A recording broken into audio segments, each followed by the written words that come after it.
Hello everyone.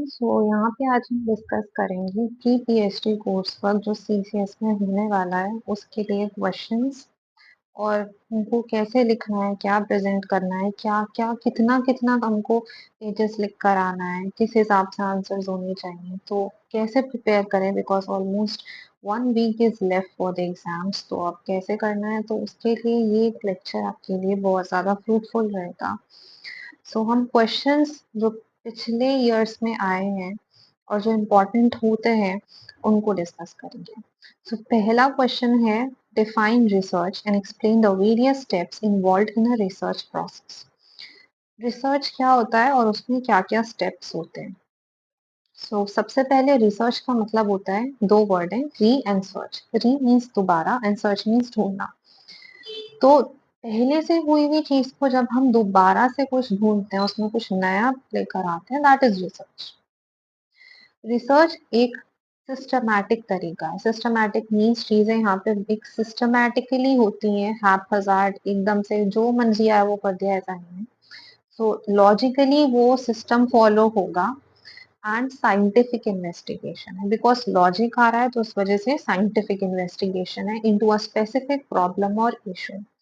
कोई problem है, कोई इशू है, दिक्कत है जिसका हमको सॉल्यूशन निकालना है, एक सिस्टमैटिक तरीके से हम अपनी प्रॉब्लम्स को जब सॉल्व करते हैं ताकि हमें कुछ नया फैक्ट पता चले, नई इंफॉर्मेशन पता चले, या फिर कोई नई थ्योरी हम डेवलप करें, या हमें सॉल्यूशन मिले हमारी कुछ चीजों का, प्रॉब्लम्स का, तो उसके लिए रिसर्च होती है। यहाँ पे अगर हम कोट कर देंगे, एक डेफिनेशन है according to Clifford Woody, which is quoted by Clifford Woolley, research comprises defining and redefining the problems। अपनी प्रॉब्लम्स को दोबारा से डिफाइन करो, रीडिफाइन करो अच्छे तरीके से कि प्रॉब्लम क्लियर हो जाए।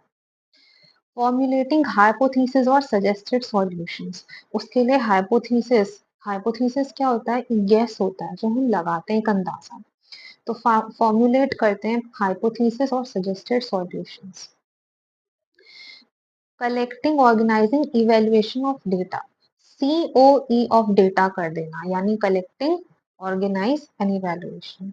कभी भी कलेक्टिंग डेटा डायरेक्टली यूज नहीं करते, क्यों? क्योंकि उसमें बहुत सारी अनऑर्गेनाइज्ड वे में वो डेटा होगा, उसमें कुछ गलतियां हो सकती हैं, कुछ एनॉमलीज, अबनॉर्मैलिटीज हो सकती हैं, तो हमें उसको प्रेफरेबल नहीं होता डायरेक्टली यूज करना। तो हम उसको ऑर्गेनाइज करेंगे और फिर हम इवेल्युएशन करेंगे उस डेटा में से, ताकि हमें कुछ डिडक्शंस मिल पाए, निचोड़ जिसे बोलते हैं उसी चीज का, एंड रीचिंग